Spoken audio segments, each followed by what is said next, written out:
नड्डा जी को भारतीय जनता पार्टी खुद गंभीरता से नहीं लेती।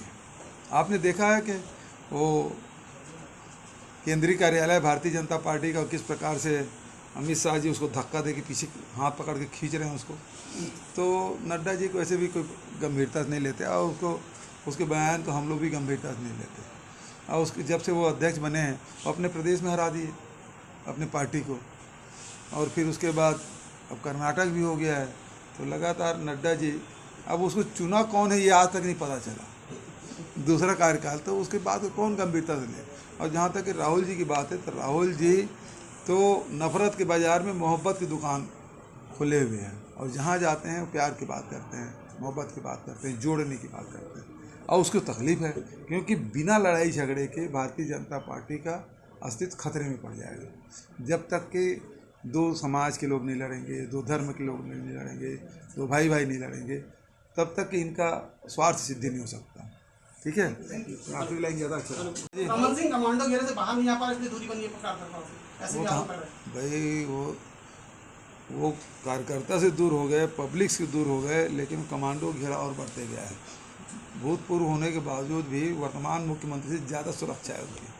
सर, आप लोग भरोसे आने वाले सभी, आज छत्तीसगढ़ की बात किया, प्रदेश अध्यक्ष और रमन सिंह को लेकर पार्टी एक दूसरे को जोड़ नहीं पा रही कार्यकर्ताओं को, ऐसे आरोप लग रहे हैं। क्या मानते हैं कि संबंध है इन दोनों से पार्टी? देखिए, चुनाव आते आते प्रभारी और मत बदल जाए, मुझे इस बात की चिंता है, क्योंकि दुर्गावती जी बदल गई, जामवाल जी आए उसको सेकंड लाइन कर दिए, फिर क्या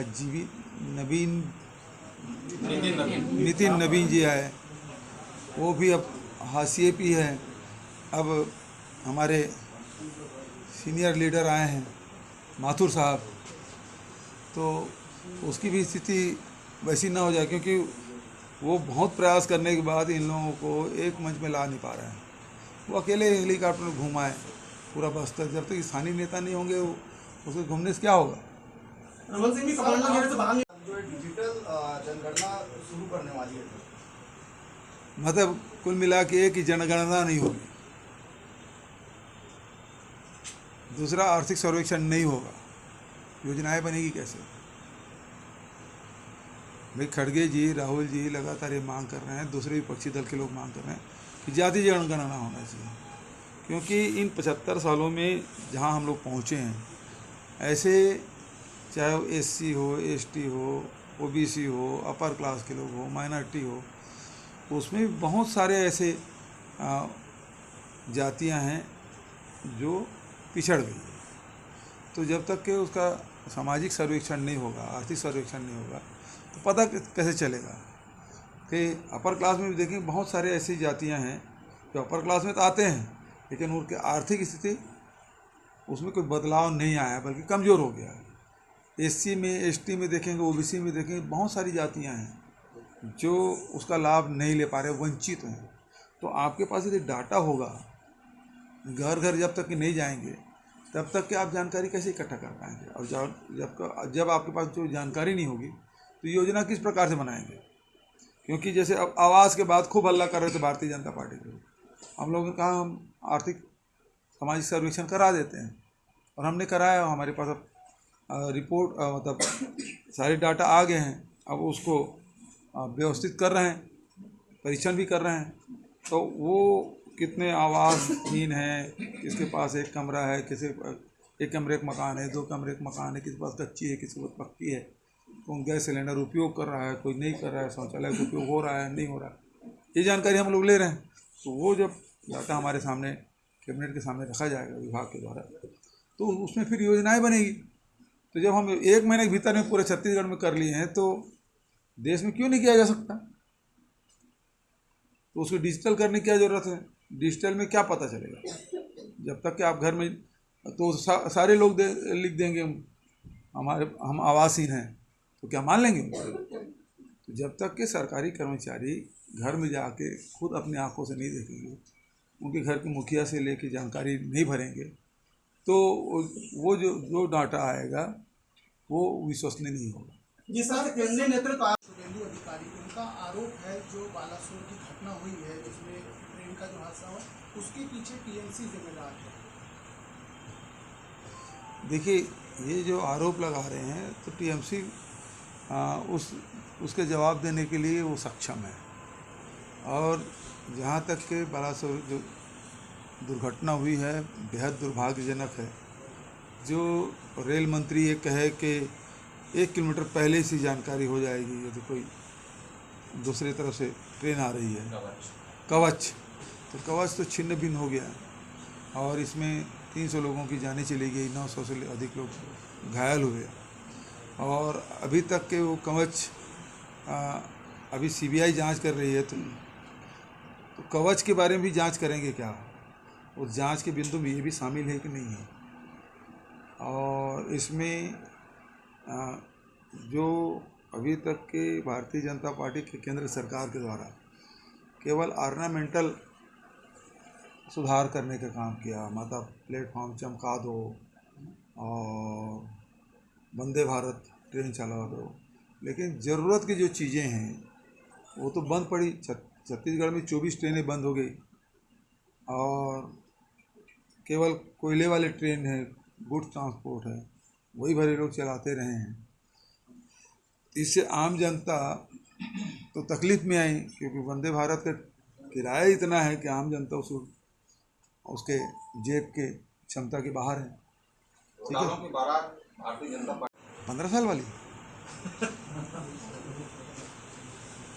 बहुत लंबी लिस्ट है, यदि कोई छूट जाए तो हम लोग दे देंगे। सर आप लोग आर्थिक सर्वेक्षण कर चुनाव नजदीक है, केंद्रीय नेतृत्व भी आ रहा है, भाजपा केंद्रीय नेतृत्व के सहारे ही चुनाव लड़ने वाली है। देखिए, केंद्रीय नेतृत्व के सहारे में कर्नाटक में चुनाव लड़ते देख लिए, क्या हर्ष हुआ है? बस यही होने वाला है। शपथ ग्रहण समारोह भी है कलार समाज का और उसी में जा रहा हूँ। भारतीय जनता पार्टी उत्सव मना रही है, सदस्यता बना रही है, सदस्य बना रही है, ग्रहण करवा रही है। क्या सोशल इंजीनियरिंग कर रहे हैं? उन लोग अलग अलग समाज के प्रमुखों को शामिल कर रहे हैं, तो इसमें क्या दबावपूर्ण तरीके से हो रहा है या स्वेच्छा से लोग आ रहे हैं? देखिए, एक केवल आईवास है लोगों को ये बताने के लिए, देखो भारतीय जनता पार्टी में लोग आ रहे हैं, ये बताने के लिए वो इस प्रकार से। अब जैसे अनुज शर्मा है, कौन नहीं जानता, पिछले कितने चुनाव में अनुज शर्मा भारतीय जनता पार्टी प्रचार किया है ना। उसकी दोस्ती किसके साथ थी ये सभी जानते हैं। यदि वो भारतीय जनता पार्टी में शामिल हो गया तो बताने के लिए भारतीय जनता पार्टी में शामिल हो गया था, तो उन्हीं का और कुछ समाज के पदाधिकारी शामिल हुए।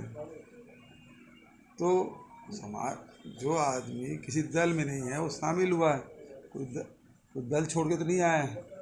तो सदस्यता मतलब 10 लाख सदस्यता बाद भी छूट गया था लगता है। और कोई सवाल? आप लोग भरोसे में आने वाले हैं 22 जून को। अमित शाह भी आ रहे हैं और इसी महीने नड्डा भी आ रहे हैं, जेपी नड्डा, मोदी जी भी अगले महीने आ सकते हैं। यहाँ आप लगातार हर सम्मेलनों में हैं, प्रभारी हैं और वहाँ पे सारे राष्ट्रीय नेतृत्व को बुला रहे हैं। मैं तो अभी बस्तर गया था तो वहाँ कहा जा रहा था कि प्रधानमंत्री जी आने वाले हैं।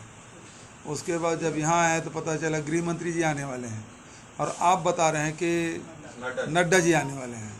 भाई चुनाव नज़दीक है तो आएंगे ही हैं, केजरीवाल भी आने वाले हैं और चुनाव है ना भाई, सब आएंगे। तो 4 महीने अभी घूमेंगे छत्तीसगढ़, जो बदले हुए छत्तीसगढ़ है उसको देखेंगे।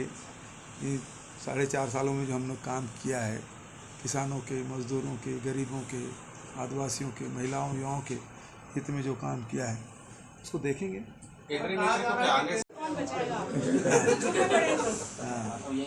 मोहनिया चुके कोलिया गाँव आ जा रहे हैं। वो सामाजिक कार्यक्रम है, उसको और ऊपर भेजना है। भैया उसके ऊपर फिर कुछ नहीं है इसके ऊपर। अरे यहाँ से ऊपर मतलब दिल्ली होता है। चर्चा चल रही थी। उसके बारे में कुमार विश्वास जी उज्जैन में कुछ बोले थे। सर, कांग्रेस जब विपक्ष में थी तो पिछले चुनाव के समय बीजेपी का अक्सर सवाल करती थी कि आपका दूल्हा कौन है। बीजेपी की सिमिलर स्थिति है, अभी कांग्रेस उनसे पूछ रही है कि दूल्हा कौन है। बीजेपी बता हम लोग नहीं पूछ रहे हैं, बीजेपी तय क्यों नहीं कर पा रही कि उनका दूल्हा कौन होगा? उसको तो ये सवाल तो उन्हें से पूछना चाहिए, क्योंकि वो तय नहीं कर पा रहे हैं। 15 साल के मुख्यमंत्री को बिल्कुल पीछे धकेल के रख दिया गया और ना सामने कौन आएगा वो 2 बार बदल चुके। तो पहले विष्णुदेव सहायक बदल दिए, फिर अरुण साहू जी आ गए, धर्मलाल कौशिक जी थे, उसको बदल दिए, नारायण चंदेल जी आ गए। तो अभी एक्सपेरिमेंट चल ही रहा है इनका। ठीक है, थैंक यू।